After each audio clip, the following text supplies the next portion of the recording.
The Thomas B. Jeffries Company started building Rambler automobiles in 1902, but when the company was purchased by Charles Nash in 1916, it would take on his name. Then in 1950, Nash would bring back the Rambler name as a new, smaller model, at 176 inches long on a 100-inch wheelbase, and around 2,500 pounds, and initially only offered as a convertible. It was smaller than the mainstream entry-level American cars, but bigger than entry-level imports. In fact, it was more than 2 feet shorter on a foot shorter wheelbase than the next smallest Nash. But it was not lacking in content, so the $1,800 starting price was more than $100 higher. Power came from a 2.8-liter, 173 cubic inch flathead straight six, producing 82 gross horsepower for speeds over 80 miles an hour. The line was expanded for 1951, adding a hardtop coupe and two-door wagon, as well as 2 trim levels, Custom and Super,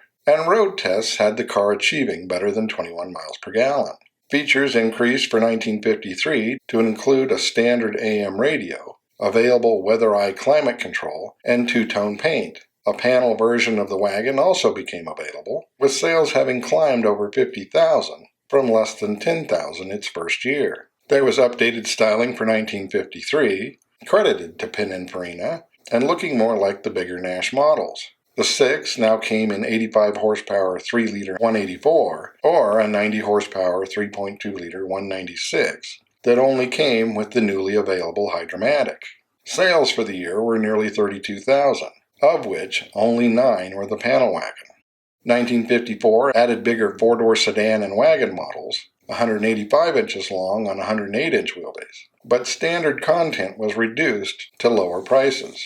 The car would get a facelift as part of the restructuring of Nash becoming part of the newly created American Motors, a facelift that included opening up the front wheel wells, improving both looks and functionality, and a new deluxe trim package was added above the Custom and Super.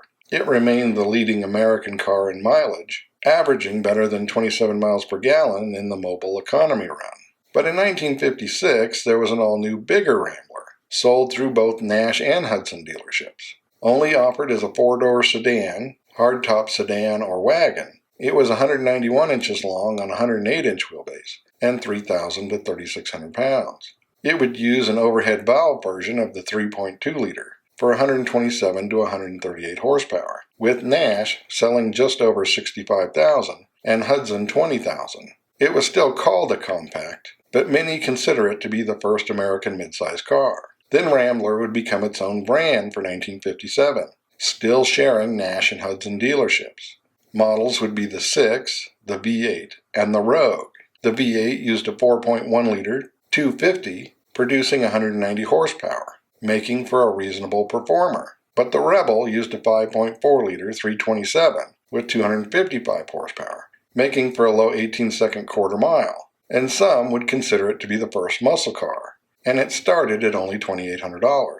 The Nash and Hudson divisions would be absorbed into Rambler for 1958, with an all-new full-size Nash Ambassador moving to the Rambler brand and platform. Although smallish compared to the rest of the market, it was 200 inches long on a 117-inch wheelbase, and used the 327 with up to 270 horsepower, an engine which would no longer be offered in the Rebel, making that essentially a handling package for the V8. And that full line would take on the styling of the bigger Ambassadors. The old Nash Rambler would return that year with a minor facelift as the new Rambler American, only offered as a 2-door and only with the bigger 6 in deluxe and super trim levels. The price was still under $2,000, and sales still exceeded $30,000 in spite of production starting late for the year. And sales tripled for 1959 with the return of the 2-door wagons, and AMC was unable to keep up with demand. A 4-door sedan returned for 1960, this time using the same wheelbase as the 2-door models, and with a higher custom trim level. It had new competition from the Big Three, but it was advertised as the lowest priced car in America, starting under $1,800, and sales would continue to climb, exceeding $120,000 for the year, as the brand continued to focus on smaller cars, with the updated Ambassador being marketed as a luxury compact, while being dwarfed by the ever-growing big American cars. Yet the Austin-built Metropolitan would be considered a separate make from Rambler, although it was still sold through Rambler dealers. Styling was updated for 1961, and although none of the body panels of the American carried over, it was mechanically unchanged. Unchanged except for the 3.2-liter straight six, moving to the overhead valve design as an option that increased horsepower to 125, while the mid-sized 6 and V8 became the new Classic, and the Rebel was dropped. The Ambassador also received a facelift, but the following year would just become an upmarket version of the smaller Classic. While trim levels on the American changed to Deluxe, Custom, and 400, and included numerous minor updates, such as a double safety dual reservoir brake system and an E-stick automatic clutch for manual transmissions. But overall, the cars were still considered dated but durable alternatives in the market. For 1963, the Classic and Ambassador got thoroughly updated styling, and the entire Rambler line was named Car of the Year. Trim levels on the American changed again, becoming 220, 330, and 440.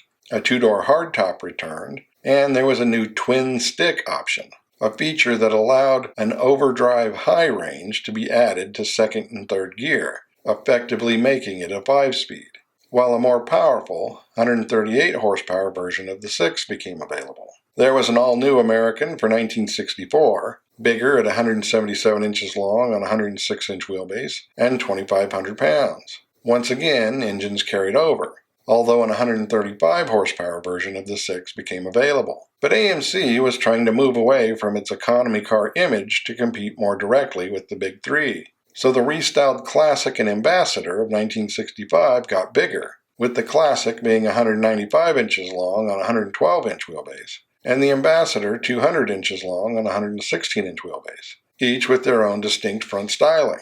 And the American would get an available 3.8-liter 232 straight six with 155 horsepower, while it was the final year of the 196 flathead version of the 6. For 1966, the Ambassador and the Marlin Fastback moved to AMC branding to separate them from the cheaper Rambler models. But the American got another facelift, and the base engine moved to an 199 cubic inch 3.2-liter with 128 horsepower. Also for the first time was a 4.7-liter 290 V8 Rogue, providing 200 horsepower, making it a low 16-second car capable of speeds over 115 miles an hour. While a variation of the American would be produced in Argentina as the IKA Torino. Soon, the Classic would disappear from the U.S. market to be replaced by the new AMC Rebel, although it would continue in some export markets through 1970. The Rambler American 440 and Rogue would add an optional 5.3-liter 343 for 1967, raising horsepower to 280, making for a mid-14-second car with a top speed near 125. And in addition to a list of new, mostly mandated safety features, the American got AMC's new best in the industry warranty, 2-year 25,000-mile bumper-to-bumper and 5-year 50,000-mile drivetrain.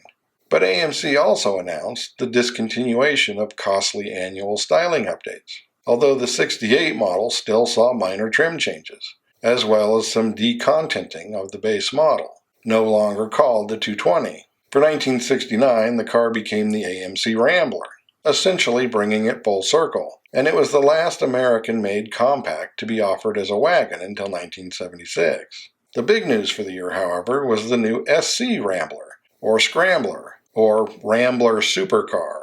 It came in red, white, and blue paint schemes, with a large functional hood scoop, and a list of performance features, not the least of which was a 6.4-liter 390, rated at 315 horsepower, for what was officially a low 14-second car, but unofficially dipped into the 12s. It was the final year of the Rambler, however, as it was replaced by the new AMC Hornet for 1970, a design that would carry AMC to its end, while the IKA Torino would survive until 1981, by which point it was being sold as the Renault Torino. And as always, thanks for watching. Don't forget to comment below and like and subscribe.